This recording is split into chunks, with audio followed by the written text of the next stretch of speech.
女士们、先生们，上午好。Good morning.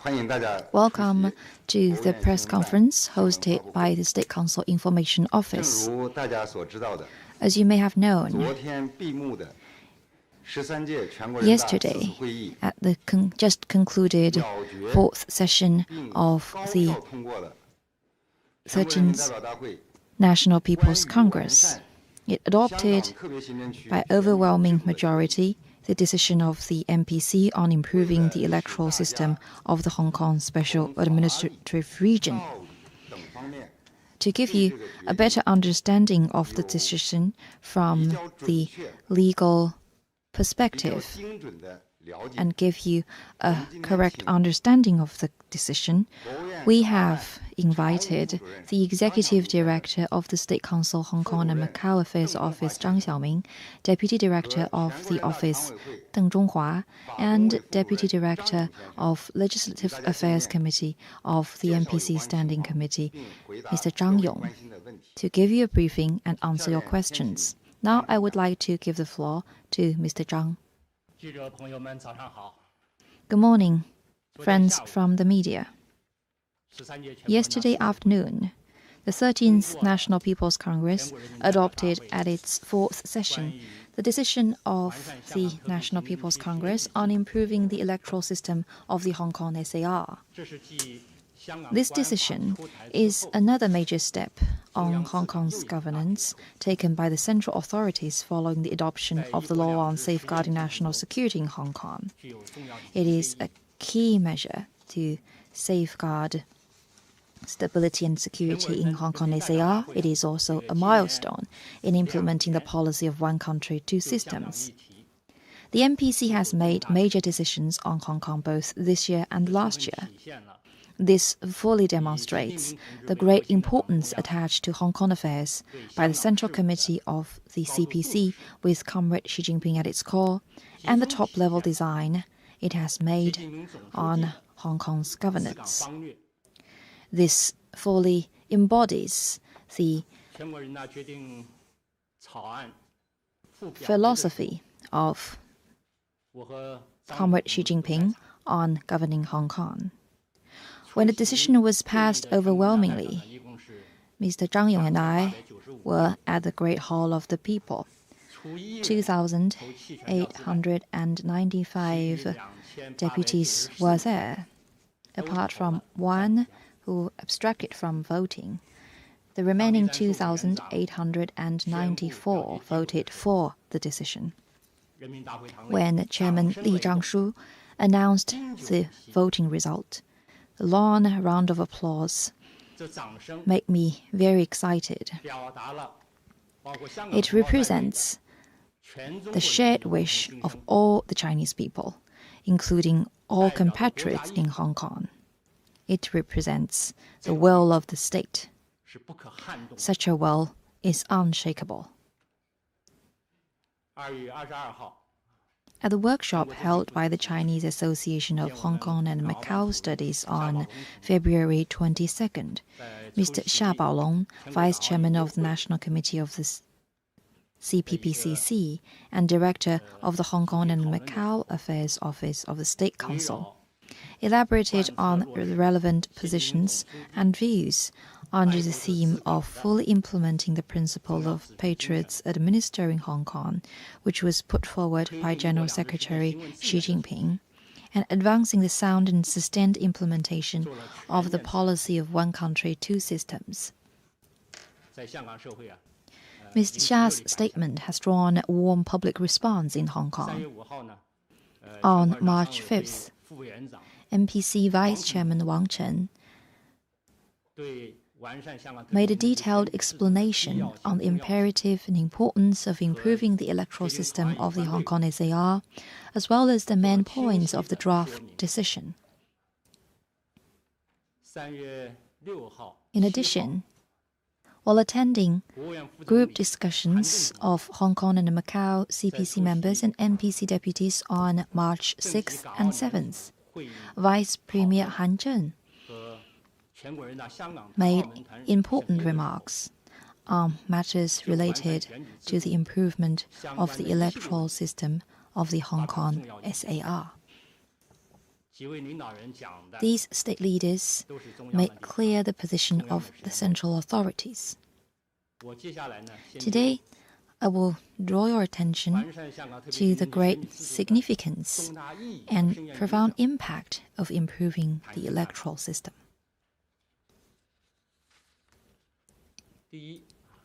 First, improving the electoral system is necessary to close loopholes and eliminate deficiencies in the existing electoral system of the Hong Kong SAR, and improve the system and institutions for implementing the policy of one country, two systems. The framework of the existing methods for the selection of the chief executive and for the formation of the Legislative Council was established over 30 years ago when the Basic Law was formulated. The chaos in the Hong Kong society in recent years has clearly exposed loopholes and deficiencies in the existing electoral system for both the chief executive and for the formation of the Legislative Council. In particular, this electoral system is not secure enough, making it possible for the anti-China destabilizing forces to find their way into the SAR's body of political power and relevant governance system. For external elements to infiltrate into Hong Kong through various means and deeply engage in activities and intervene in Hong Kong affairs aimed at undermining the security of political power and security, national security in Hong Kong. So, clearly, we must make up for the deficiencies and forestall and diffuse risks at the systemic level. Moreover, improving the electoral system is an important step to implement the overarching policy decision on upholding and improving the system and institutions of one country, two systems, made by the 19th CPC Central Committee at its 4th plenary session. It also shows that the policy of one country, two system is refined in light of new developments. Second, improving the electoral system is of fundamental importance to ending the turbulence in Hong Kong and will safeguard the constitutional order of the Hong Kong SAR and ensure its long-term stability and security. The turbulence over the amendment bill descended into social chaos, costing the whole Hong Kong society dearly. It lays bare the essence of the problems in Hong Kong, that is, the political problem. It is not a matter of whether democratic progress is fast or slow. It is a matter of getting the political power, subversion, and infiltration. On this matter, there is no room to yield at all.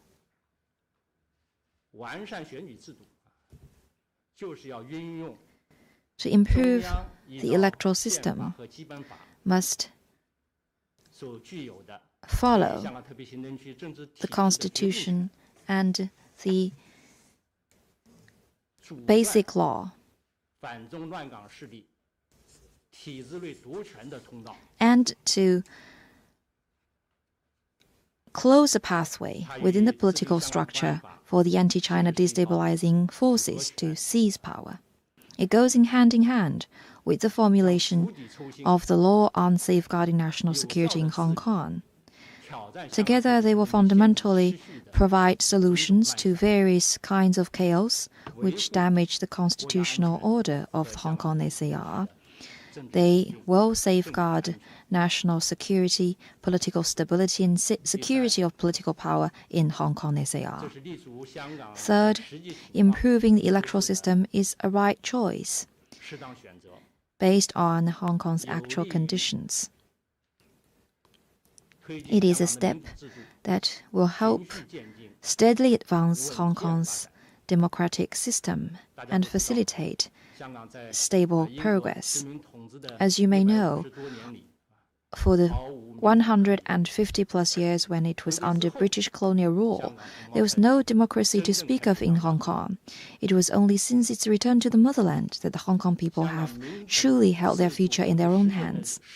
In this sense, the development of democracy in the city does not have a long history, and steady improvement should be made through exploration. In improving the electoral system, priority will be given to adjusting and improving the election committee, a highly representative body, and empowering it with new functions. It will, in addition to continuing to elect the chief executive, also elect some members of the Legislative Council and participate in the nomination of candidates for the Legislative Council. Such an approach mainly aims to build an electoral system that is suited to Hong Kong's actual conditions and has distinctive Hong Kong features. It will ensure more successful development of democracy in the city and more stable progress. Fourth, improving the electoral system is crucial to improve the performance for Hong Kong's government, promote development of its economy, and improve people's lives. The deficiencies in the current electoral system and its uncertain status have triggered a tendency to highly politicize the Hong Kong society. Moreover, after finding their way into the SAR's governance system, the anti-China destabilizing forces have blatantly manipulated political agenda. Some opposition members of the Legislative Council, as you may have noticed in media reports, have not played a constructive role. They have frequently abused procedures and disrupted and used unlawful means to paralyze the functioning of the Legislative Council through such moves as filibustering. These acts have greatly impeded the exercise of governance by the government and created great internal friction. The improvement of the electoral system will enable the Hong Kong government and all stakeholders in Hong Kong to focus on pursuing economic growth and development, to address housing difficulties and other pressing problems affecting people's lives. It will also enable Hong Kong to better involve itself in the building of the Guangdong, Hong Kong, Macau Greater Bay Area, integrate into China's overall development more smoothly, and maintain and raise its international competitiveness.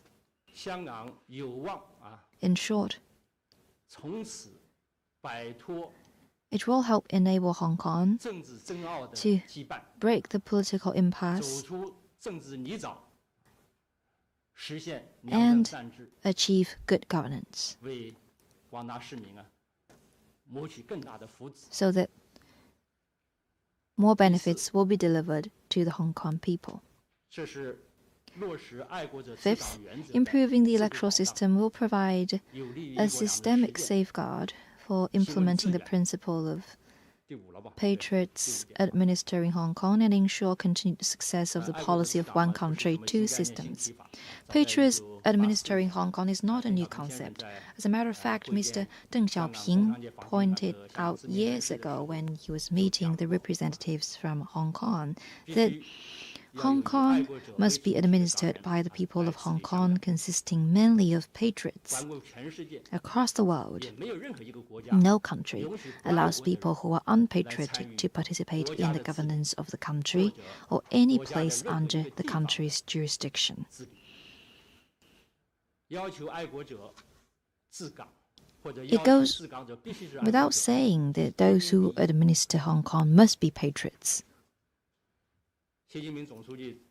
When hearing the work report made by Chief Executive Carrie Lam last January, General Secretary Xi Jinping pointedly stated that to ensure the success of the policy of one country, two systems in Hong Kong, we must always uphold the principle of patriots administering Hong Kong. Improving the electoral system will put in place a requisite safety valve to ensure the political power of the Hong Kong SAR and the jurisdiction is firmly in the hands of patriots. This will provide a strong and reliable safeguard for ensuring continued success of the policy of one country, two systems. I want to emphasize here that it was the Communist Party of China that initiated the policy of one country, two systems, and has championed, advanced, and upheld the implementation of the policy of one country, two systems. No one better appreciates the value of the policy of one country, two systems, or is more committed to pursuing this policy than the CPC and the Chinese government. The law on safeguarding national security in Hong Kong, which has been formulated and implemented, the ongoing improvement of the electoral system in Hong Kong, and everything we will do in the future are all aimed to uphold and improve the system and institutions of one country, two systems, and ensure its sound implementation. Let me make this point clear. The policy of one country, two systems will not be changed. During the two sessions over the past few days, you may have noted that many NPC deputies and CPPCC members from Hong Kong were excited when addressing the relevant topics during deliberations and discussions. Some NPC deputies said that the MPC decision will send a belated spring to Hong Kong. Some CPPCC members exclaimed that Hong Kong can be saved. Some CPPCC members commented that this major decision of the MPC fully demonstrates the central authority's deep care about Hong Kong and its future.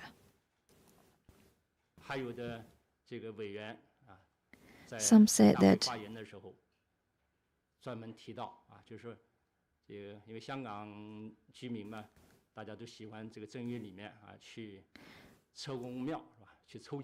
the people in Hong Kong like to ask for blessings at the beginning of the Chinese New Year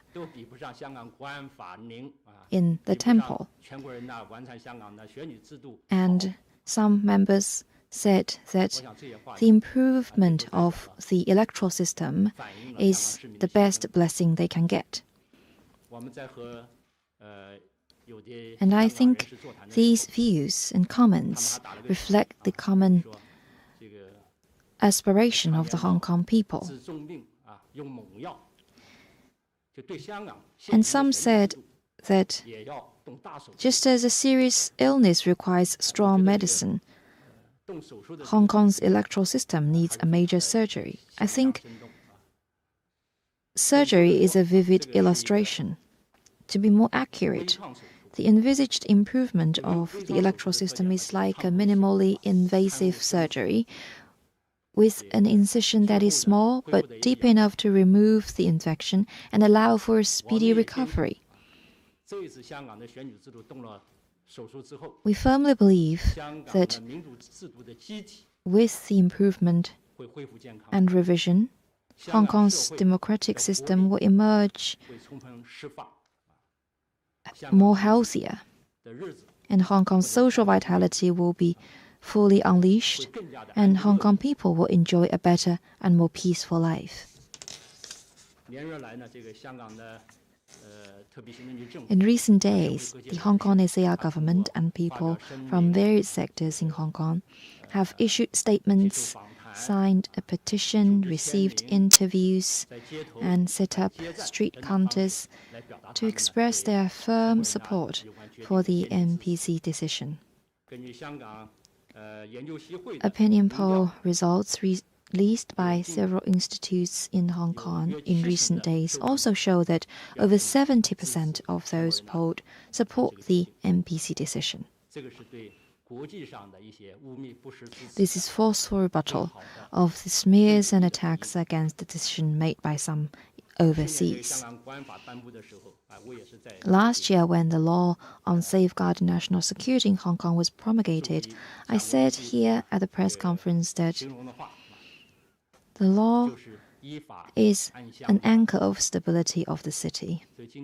Today,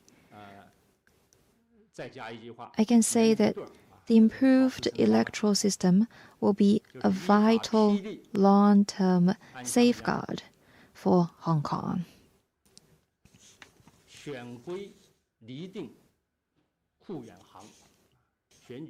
Indeed, the improvement of the electoral system will enable the ship of one country, two systems to cleave waves and sail forward smoothly and deliver an even brighter future for Hong Kong. That concludes my opening remarks. Thank you. Thank you, Mr. Zhang Xiaoming. Now I would like to give the floor to Mr. Zhang Yong. Thank you. Good morning, friends from the media. Just now,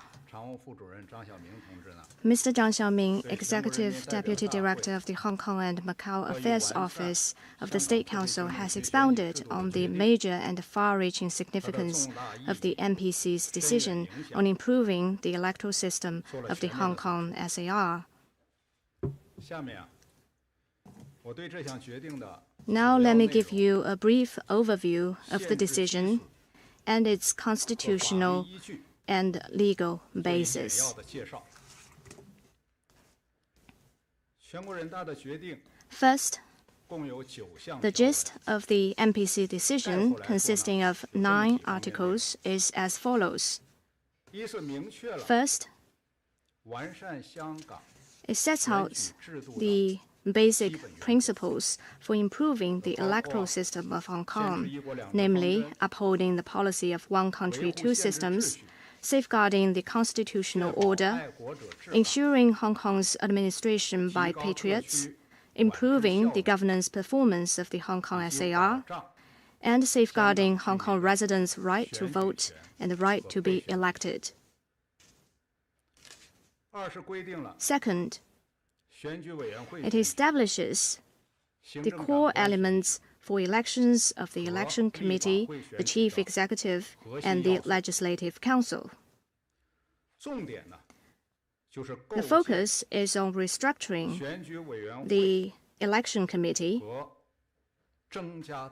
and adding new functions to it. This will expand and ensure the balanced and orderly political participation of various sectors of the Hong Kong society, make the Election Committee more in keeping with Hong Kong's realities, increase its representation, and enable it to better meet the overall interests of the Hong Kong society.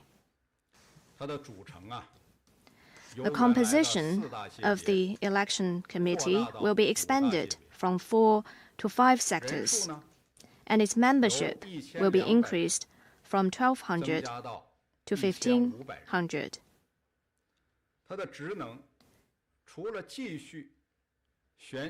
The Chief Executive will continue to be elected by the Election Committee and appointed by the Central People's Government. In addition, the Election Committee will elect a fairly large proportion of the members of the Legislative Council, and it will participate in nominating candidates for the Legislative Council. Third, It establishes a committee for reviewing the qualification of election candidates in the Hong Kong SAR, which will be responsible for reviewing and confirming the qualification of candidates in the elections of the Election Committee, the Chief Executive, and the Legislative Council. This is an important institutional arrangement to ensure Hong Kong's administration by patriots. Fourth, it authorizes the NPC Standing Committee to amend Annex 1 and Annex 2 to the Basic Law of Hong Kong. The two annexes, namely method for the selection of the chief executive and method for the formation of the Legislative Council and its voting procedures, list specific matters regarding the elections of the chief executive and the Legislative Council. In addition, the decision requires the Hong Kong SAR to amend local laws and organize elections in accordance with law. It also requires the chief executive to submit timely report to the Central People's Government on important matters related to elections. So these are the main elements of the decision. The NPC decision is solidly based on the Constitution. The constitutional basis of the decision means the following three things. First, the Constitution of the People's Republic of China covers the Hong Kong SAR. The Constitution is the fundamental law of the state. It has supreme and universal legal authority within the territory of the People's Republic of China. With its return to the motherland, Hong Kong is now again an integral part of China's governance system. In terms of legal status, the Hong Kong SAR is a local administrative region directly under the Central People's Government. The central authorities exercise overall jurisdiction over Hong Kong in accordance with the Constitution and other relevant laws. Second, the policy of one country, two systems, by definition, has well laid out purposes. The fundamental purpose of this policy was set on the very day of its formulation. That is to safeguard China's unification and territorial integrity and maintain Hong Kong's prosperity and stability. One country is the prerequisite and basis of two systems. Third, the system of special administrative region established by the Basic Law is based on underlying principles and prerequisites. The Basic Law of the Hong Kong SAR, adopted by the NPC in 1990, was formulated in accordance with the Constitution, which gives legal status to the policy of one country, two systems. The Basic Law fully provides for the various institutions set up in the Hong Kong SAR. In establishing these institutions, the Basic Law observed two underlying principles. First, Hong Kong would be administered by the Hong Kong people, consisting mainly of patriots. Second, Hong Kong would enjoy a high degree of autonomy authorized by the central authorities.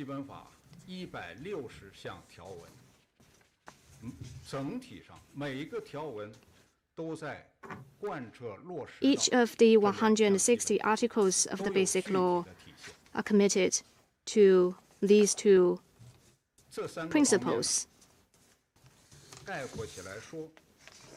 To summarize, under the policy of one country, two systems, the Constitution and the Basic Law jointly form the constitutional basis of the Hong Kong SAR.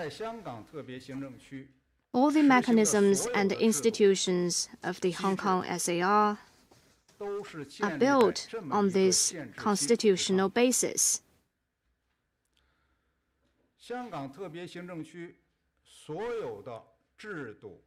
And must meet the requirements of these constitutional bases in all their operations.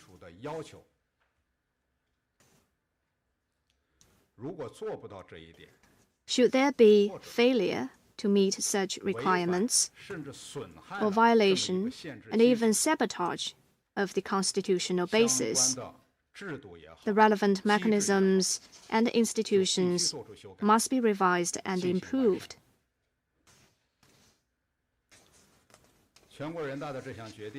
Third, the NPC decision is solidly based on law. As we all know, China exercises the system of People's Congress, and the NPC is the highest state organ of power. It exercises the power of the sovereign state. As stipulated in China's constitution, the NPC has the power to decide on the establishment of special administrative regions and their systems. The electoral system of Hong Kong, which is at the heart of its political system, is decided by the central authorities. In the past few years, the anti-China and the destabilizing forces have taken advantage of the loopholes and deficiencies in the existing electoral system, and their acts have undermined not only China's sovereignty, security, and development interests, but also the constitutional order and effective governance of Hong Kong.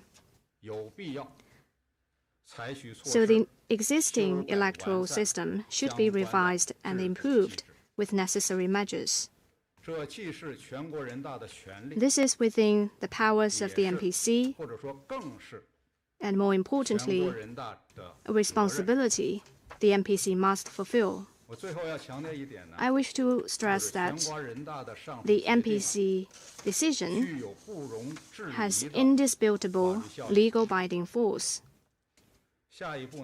As the next step, the NPC Standing Committee will amend Annex 1 and Annex 2 to the Basic Law, and the Hong Kong SAR will amend relevant local laws. All these will be conducted in strict compliance with the NPC decision, which will be implemented in both letter and spirit. Thank you. Thank you, Mr. Zhang. Now the floor is open for questions. Before raising the question, please identify yourself and the media organization.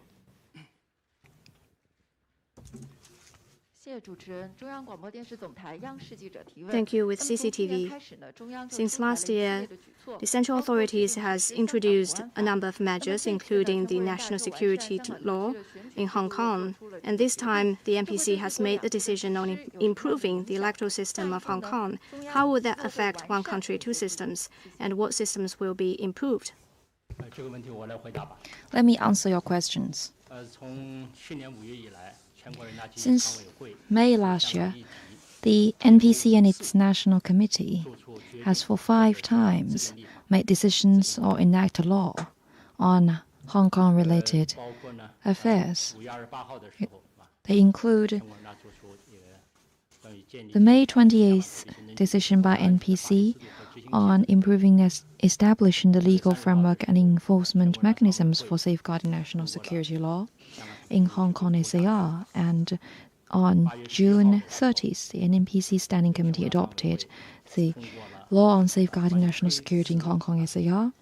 On August 11th, the NPC Standing Committee made the decision on the 6th session of the Legislative Council in the Hong Kong SAR continuing to fulfill its duties. On November the 11th, MPC Standing Committee made the decision on the qualifications of the members of the Legislative Council of the Hong Kong SAR, and yesterday the MPC made the decision on improving the electoral system in the Hong Kong SAR. Within such a short period of time, multiple pieces of legislation has been made. All of them are well-focused, effective, and most timely. Let me take this opportunity to express on behalf of our Director Xia Baolong and the departments on Hong Kong and Macau Affairs Office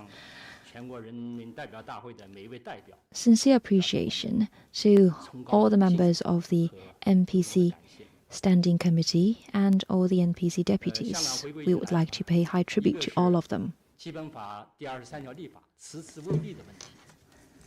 Article 23 related legislation and the development of the political system have been two systemic issues concerning Hong Kong's development. The first one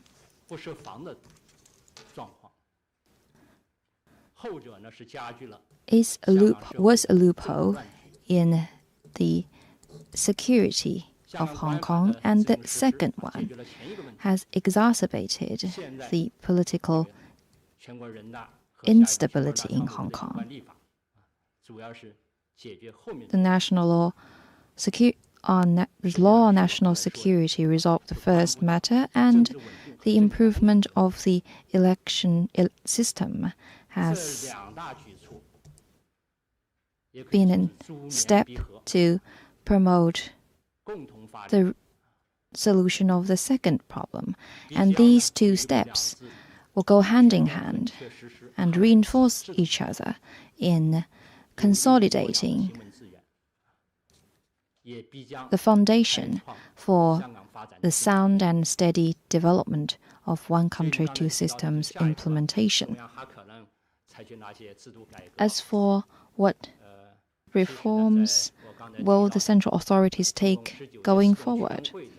As I said in my opening remarks, at the 19th CPC Central Committee's fourth plenum, it was made clear that the system and institutions of one country, two systems will continue to be upheld and improved. They will include institutional building in political, economic, educational, cultural, social, and many other aspects. All the improvement of the systems and institutions will be promoted within the framework of one country, two systems. Take education, for example. It is indeed necessary to take steps to right the wrongs. And all these steps require participation of the government of the SAR and people of various sectors in Hong Kong. Next question, please.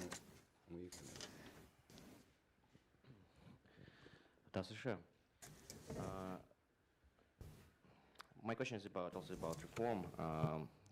This reform implements the principle of patriots governing Hong Kong.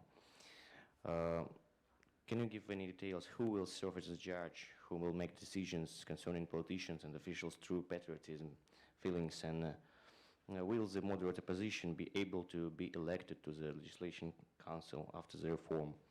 Don't you think that this principle of patriotism will leave some part of Hong Kong society underrepresented in a legislation in the Legislation Council, and possibly lead to further political crisis? Thank you. 请翻译一下。俄通塔斯社记者，我的问题也是关于这一次选举制度的改善。我想请问，怎么来判断谁爱国，谁不爱国？改革进行之后，温和的反对派还能不能当选立法会议员？您不认为这会让香港社会的某些政治力量在立法会没有代表，从而可能会导致进一步的政治危机吗？谢谢。我很乐意回答你的问题，这个也确实是 Well, I'm happy to take that question. 比较关注的。 That is indeed a concern in the Hong Kong society. As for the criteria of patriots, well, Comrade Deng Xiaoping actually set the criteria. Before, he said that the patriots are those who respect their own nation, sincerely support the resumption of the exercise of sovereignty over Hong Kong by the motherland, and not impair Hong Kong's prosperity and stability. 仍然是我们今天来判断一个人爱不爱。 And this remains the criteria for determining who is patriotic and who is not. But of course, when Comrade Deng Xiaoping made these remarks, Hong Kong had not yet returned to the motherland, 还没有纳入国家的治理体系， and the Hong Kong SAR had not been put in the overall governance of the country, and Hong Kong had not seen the occupied central and the turbulence of the amendment bill. 提出太多的负面清单。 So one could not have made such a long negative list back then. 最近呢，这个我们的夏宝龙主任啊，在出席 Well, at a recent symposium, Mr.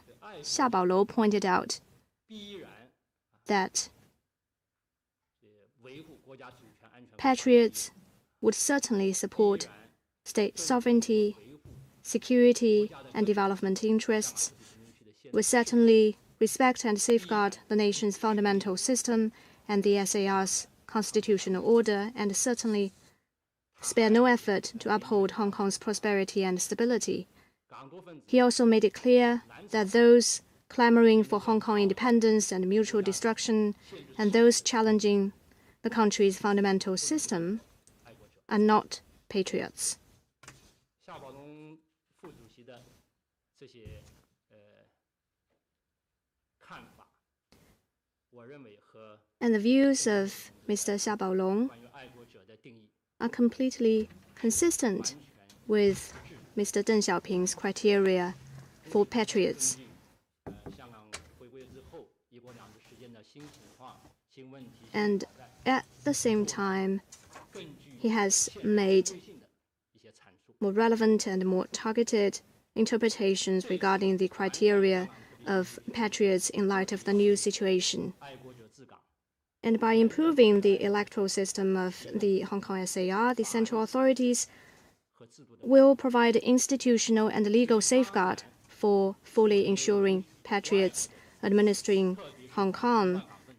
So, of course, we will 特别行政区的 not allow the unpatriotic people to enter into the governance framework of the Hong Kong SAR. 继续 And we will not allow anti-China and destabilizing factors to sit in the Legislative Council. Even one is one too many. There's no ambiguity about that. 比较著名的一点呢，就是中央强调 What I want to point out is 要在香港的社会政治生活 that by stressing patriots administering Hong Kong, the central authorities are not trying to enforce uniformity in Hong Kong's social and political life. There are two important policy guardrails here. First, when we say that unpatriotic people cannot enter the SAR's governance framework, we 正常的工作和生活， doesn't mean that they cannot continue their life and work in Hong Kong. What we mean is that they couldn't participate in the governance 能够 and administration of Hong Kong. 的人， Second, 或者这么说吧，就是把不爱国的人特别是反动乱港分子 excluding the 行政区的 unpatriotic, especially the anti-China destabilizing elements from the governance framework of the SAR, does not mean that 更广义 all the opposition or the pan-democratic camp 管制架构 will be excluded from the governance framework, 泛民 because anti-China 反对派， destabilizing elements cannot be simply equated with 特别是泛民里 pan-democratic candidates. There are also patriots among the pan-democrats, and they can still participate in the elections and be elected in accordance with law. So please rest assured that the electoral would only be more broadly representative in the future, and one can still hear different voices, including criticisms of the government in the electoral.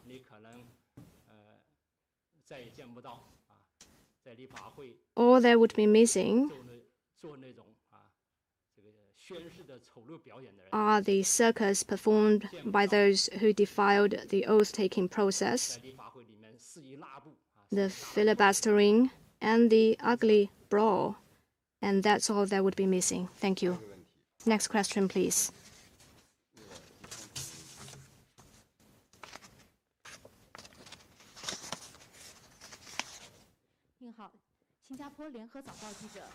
With 联合早报, we know that the NPC has proposed the approach of decision plus amendment to improve the electoral system of Hong Kong. Will there be a specific timeline for that? When will be the deadline for the amendments? And under such circumstances, will that be election in September in the electoral?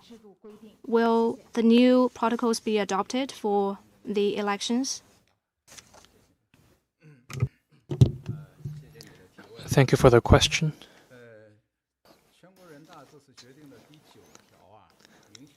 Article 9 of the NPC decision clearly stipulated that this decision will be enforced the moment it is announced. As authorized by the decision, the Standing Committee will amend Annex 1 and Annex 2 of the Basic Law with no delay. After that, in accordance with the decision and the amended Annex 1 and 2, the Hong Kong SAR will revise its local laws regarding elections. That is how Hong Kong's election activities can be organized. Regarding on the next local election, on 11th of August last year, the NPC Standing Committee made a decision on the continuing discharge of duties by the 6th Legislative Council. It clearly stipulated that the 6th Legislative Council is to continue to discharge duties for no less than a year until the 7th term Legislative Council is formed. According to this decision, Hong Kong SAR will decide, in light of the actual circumstances and in line with Annex 1 and 2 of the Basic Law after the amendment, as well as its own local laws, when to hold elections for the 7th Legislative Council. Thank you. Next question.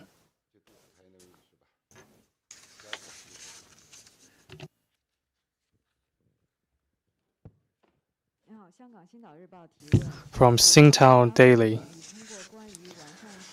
the NPC decision has decided to empower the election committee. Other than electing the chief executive, it is also able to elect a relatively large share of legislative council members. Some question whether it's democratic backsliding or is it at odds with the principle of gradual manner.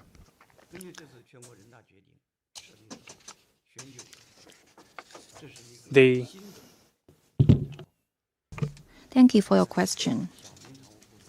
Well, the election committee, as prescribed in the decision, is electing. This system is a new institutional framework. Apart from nominating and electing the chief executive, the election system committee will also be responsible for elect a fairly large share of members of LegCo and directly participate in nominating all the candidates of the LegCo. And the major considerations behind such provisions are as follows. First, the election committee is composed of different sectors and different groups in Hong Kong society. It is broadly representative. Such an election committee with broad representation will elect some members of LegCo, participate in nomination of candidates. It will help break the limits of the interests of certain groups, sectors, or localities. It will also make up for the deficiencies in the existing system, which mainly features functional constituencies and direct elections by geographical constituencies. And it will also help LegCo to better represent the overall interests of the Hong Kong society. And secondly, for the election committee to elect the chief executive and some members of the LegCo will facilitate greater commonalities between chief executive and the LegCo on voter basis. It will also help smooth communication between the executive bodies and legislature, and to lay the foundation for the smooth functioning of the executive-led system. For the election committee to elect some members of the LegCo was a long-practiced tradition, and Hong Kong residents are also quite familiar with such a practice. To restore what has been practiced before is not retrogression. Neither is it inconsistent with the principle of gradual and orderly progress.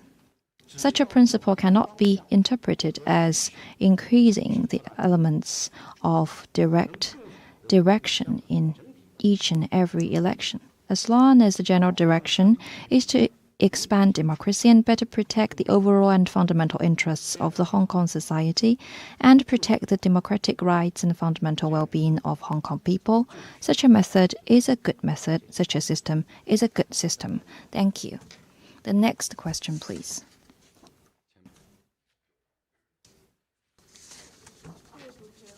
Thank you.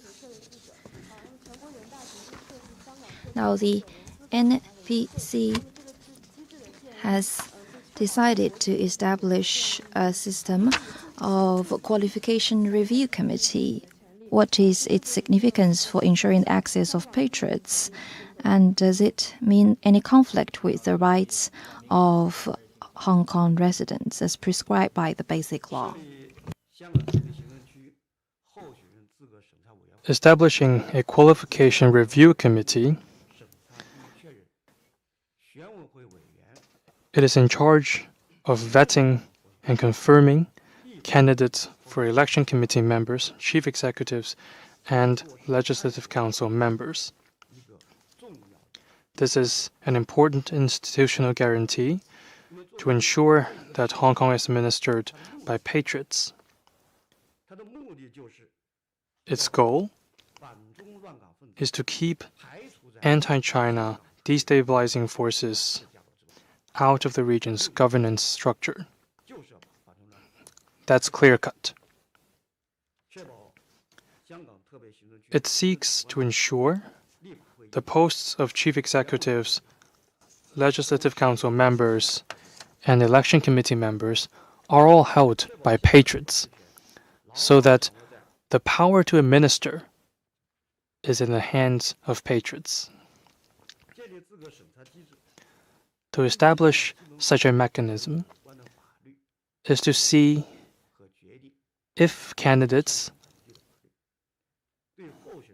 fulfill the criteria laid out in the Basic Law, the National Security Law, NPC interpretation, and relevant decisions. This is not a matter of protecting the rights of Hong Kong residents, including their right to vote or be elected. There is no contradiction at all. Fundamentally speaking, this mechanism aims at ensuring that Hong Kong is administered by patriots and that one country, two systems is on the right track. It is also a premise, one of the basic premises, for Hong Kong residents to practice their right to vote and be elected. Just imagine what will happen to Hong Kong if anti-China destabilizing forces take up important posts in the governance structure. We all know the turbulence over the amendment bill in 2019. Such turbulence in 2019 must not be repeated. Thank you.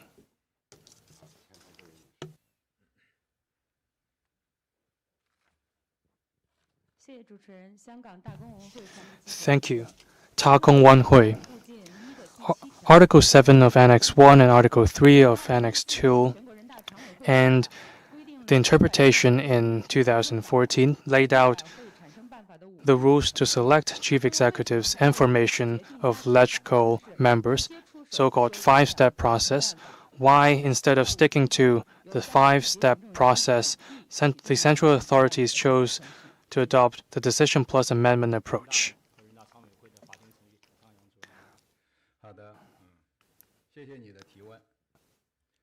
Thank you for the question. The decision plus amendment approach on improving the electoral system of the Hong Kong SAR is a decision made after careful and full considerations.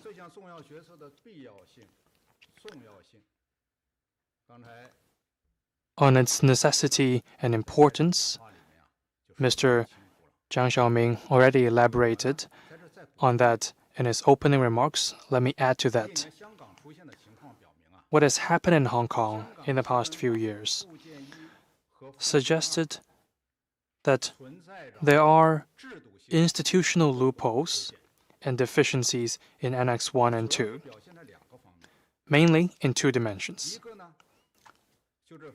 First, anti-China destabilizing forces have capitalized on the loopholes in the electoral system and entered the governance structure. Their acts have undermined national sovereignty, security, and development interests and jeopardized stability and prosperity in Hong Kong. Second, these forces have taken advantage of the procedural deficiencies to disrupt constitutional order and effective governance, attempting to stall Hong Kong's democratic progress. Back in December 2007, more than a decade ago, the NPC Standing Committee made a decision that in 2017, the fifth chief executive can be elected through universal suffrage. In August 2014, the NPC Standing Committee once again made a decision, further clarifying the roadmap and timetable for the selection of chief executive and formation of the Legislative Council. Regrettably, the anti-China destabilizing forces have cited the five-step process and refused the plan for universal suffrage. That is why the goal of electing chief executives and Legislative Council members through universal suffrage has not been achieved.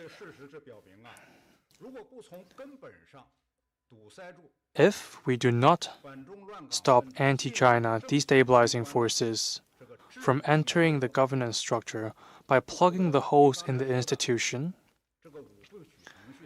the five-step process you just talked about would simply lead to nowhere.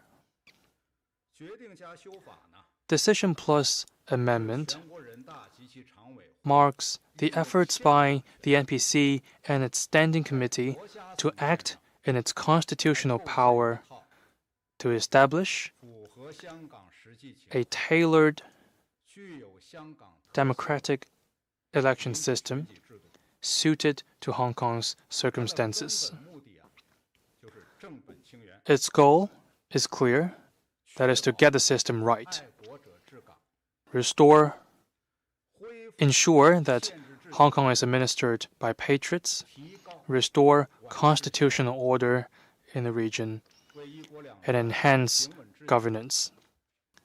That is how we lay the groundwork to further advance one country, two systems. Thank you. Next question.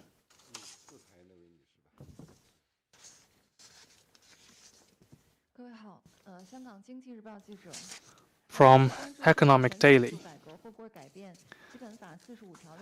Has the electoral system reform changed the goal of universal suffrage laid out in Article 45 and 68 of the Basic Law? How do you see universal suffrage?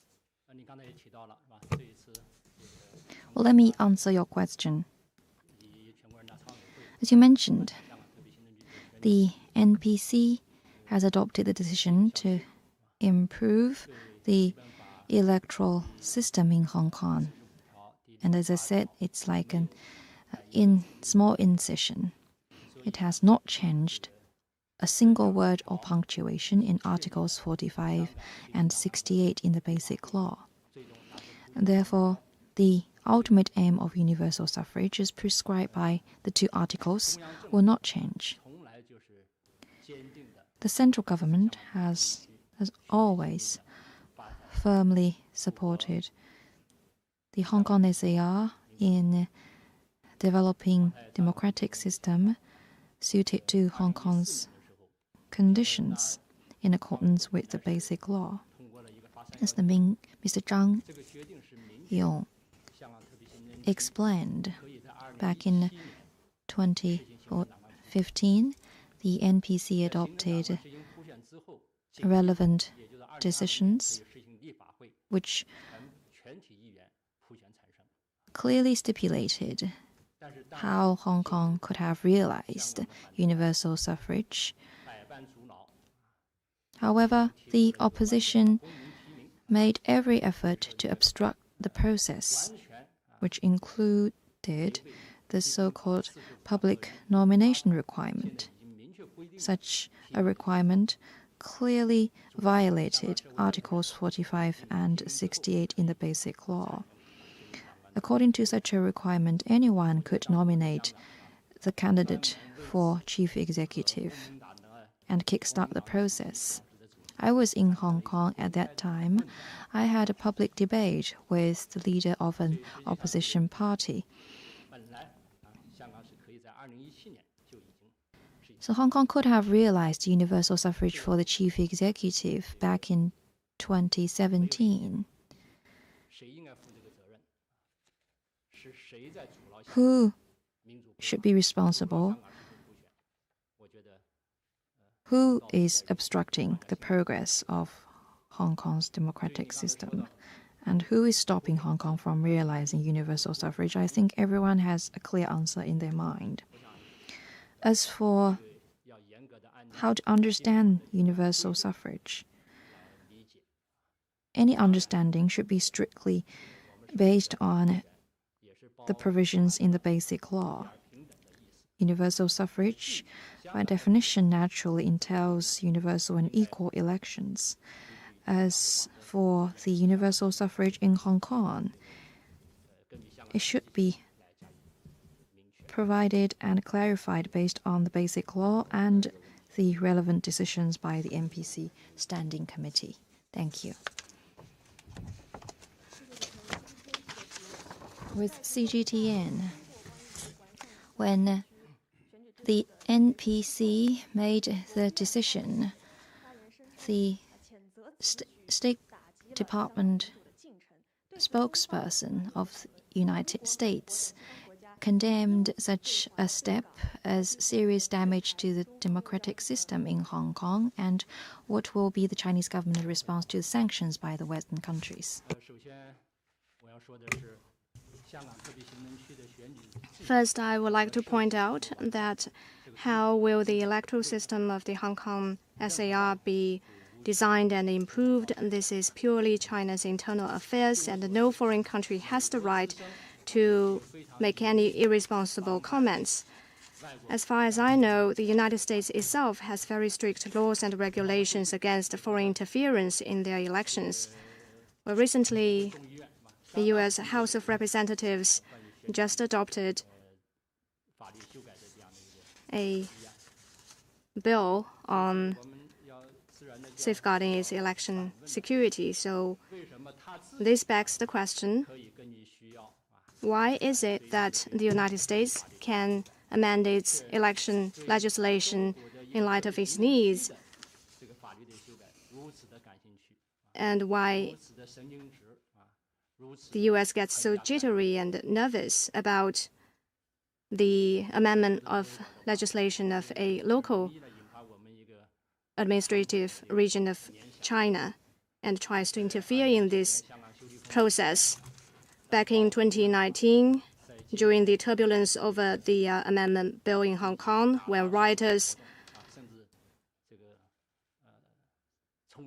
resorted to violence and stormed the Legislative Council, you may all recall that some American politicians got quite excited, and they called this a beautiful sight to behold. Yet in January this year, when the American demonstrators stormed the Capitol, they defined this incident as domestic terrorism. Well, this is typical, flagrant double standards.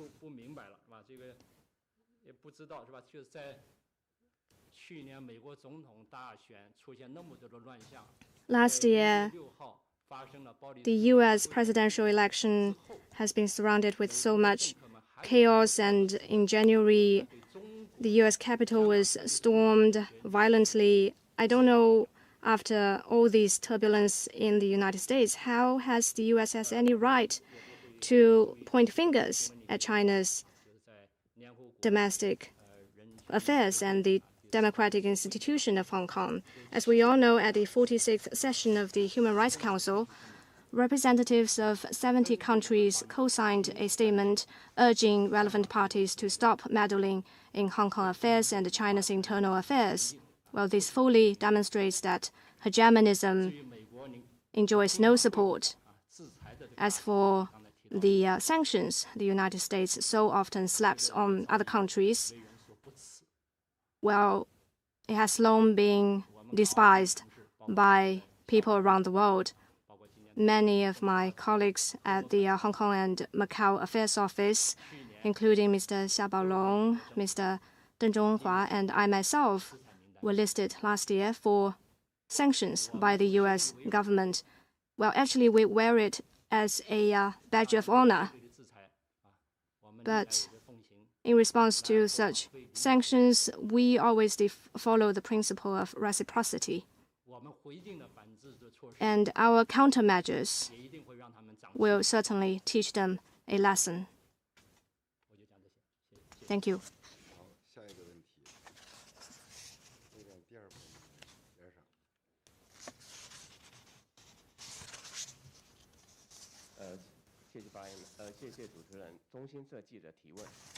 With China News Service. Just now, Mr. Zhang said the NPC decision is based on law, and I want to ask, what is the basis for the NPC to authorize its Standing Committee to amend the two annexes? Thank you for your question. In my opening remarks, I once said that, as stipulated by China's constitution, the NPC has the power to decide the establishment of special administrative regions and its systems. The NPC is the highest state organ of power,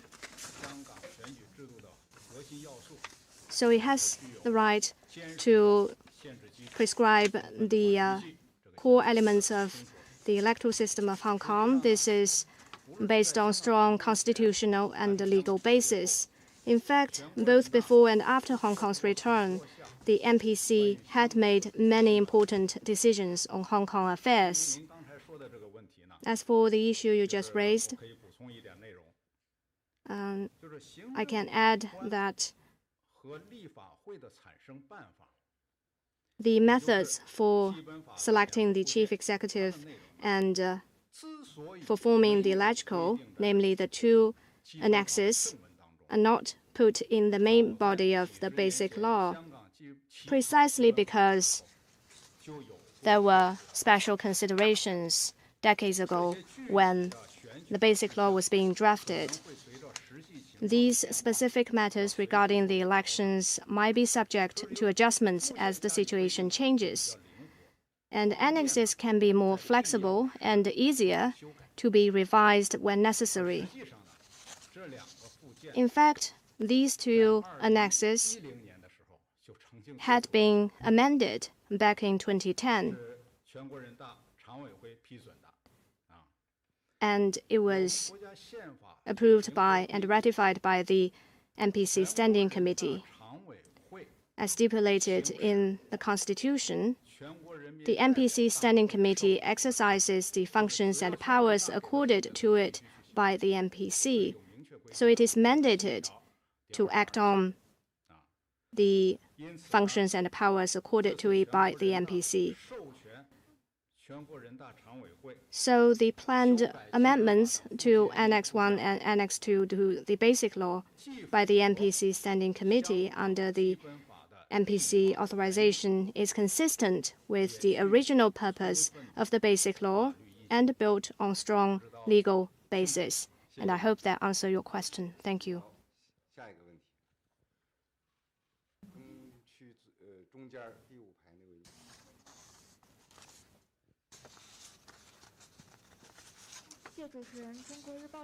Thank you. With China Daily. Can you share with us the process of the NPC's decision? Have you considered the views and opinions of the Hong Kong residents? What procedures will be implemented? Will the voice of the Hong Kong people be heard? Thank you for your question. When the central authorities were preparing and drafting relevant decision of the NPC, we took the opinions and suggestions from various sides very seriously. A specialized working team was organized, composed of relevant central departments and legal experts. And they solicited views from the chief executive, principal officials of the SAR government, legislature, and representatives from various sectors in Hong Kong. Given the impact of COVID-19, relevant central departments hosted webinars in Beijing, Hong Kong, Macau, and Shenzhen, and organized several symposiums in Shenzhen to directly hear the views and recommendations of different groups of people. And during the process, the media organizations in Hong Kong, Macau, and the mainland also made broad coverage and heated discussions on the topic. We took note of all these ideas and we took them seriously. They reflected the needs and voices of various sides of the society. And during the fourth session of the 13th MPC, nearly 3,000 NPC deputies conducted serious deliberations on the draft decision and put forth quite many suggestions for improvement. And relevant authorities took all of the suggestions seriously, and going forward, NPC National Committee, as authorized by relevant decisions by the NPC, will strictly follow statutory procedures in the process of revising Annex 1 and Annex 2 of the Basic Law of Hong Kong, and continue to heed the views of different social groups, and continue to enhance communication coordination with various sides. And this work will be well underway. Next question, please.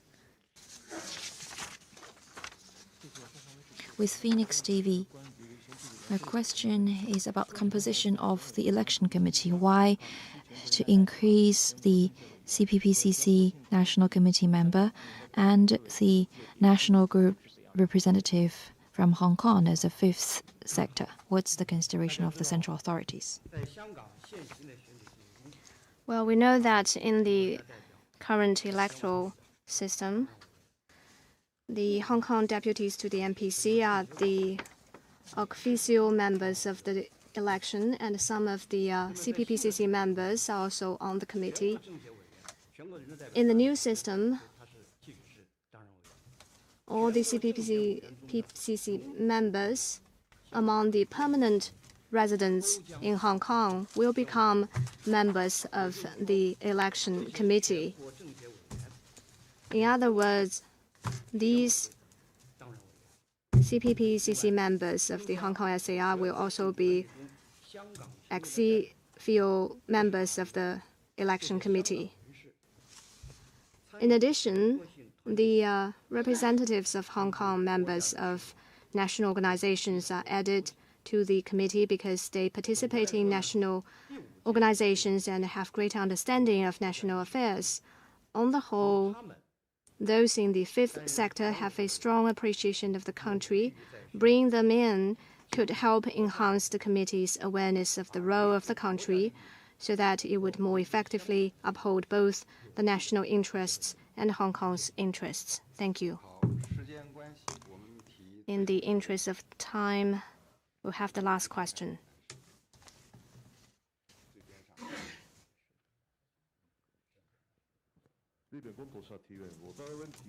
Kyoto News. My question is about the economy of Hong Kong. Some in the business community are worried that the reform may cost Hong Kong's status as international financial center and that foreign companies will move elsewhere. What is China's take? Let me take this question, but before getting into that question, let's together take a look at what has happened in the past. In September 1983, when China and Britain were under negotiation, Britain sought to retain its right to administer even after the region's return. It thus played the economy card and spread words of a failed negotiation and uncertain future of Hong Kong.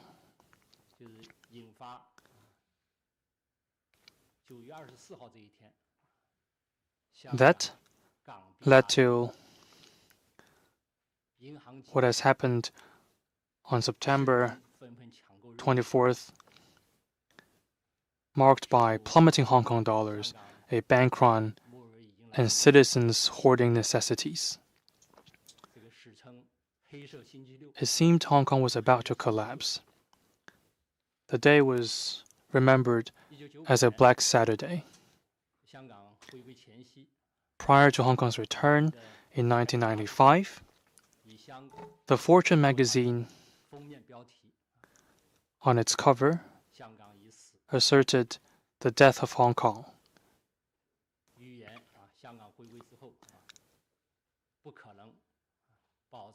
claiming that the region would not be able to maintain its role as a vibrant commercial and financial hub.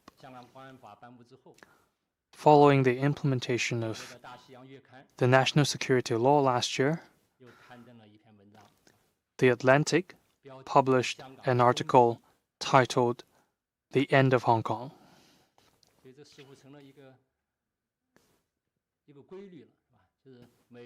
It seemed to be a common practice. At every sensitive point, some in the West would peddle doomsday predictions on Hong Kong, among other exaggerated claims. But they always end up in frustration.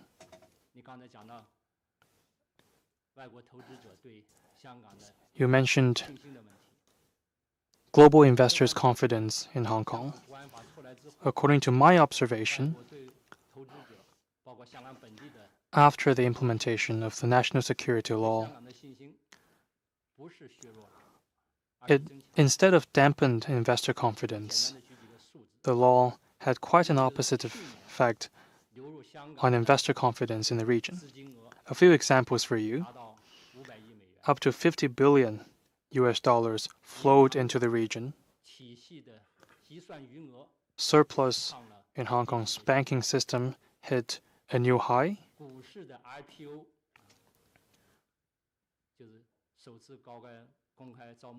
Hong Kong remained to be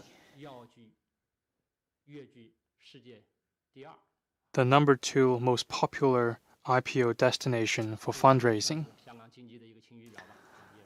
The stock market is another barometer of investor confidence in Hong Kong.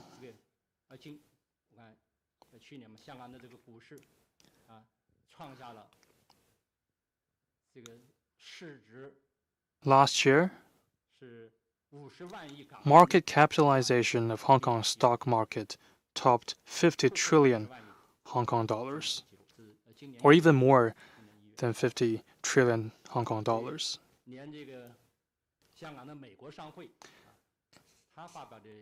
An AmCham Hong Kong survey suggests that if we compare the situation in January with last August, many more companies are actually optimistic about Hong Kong's business environment.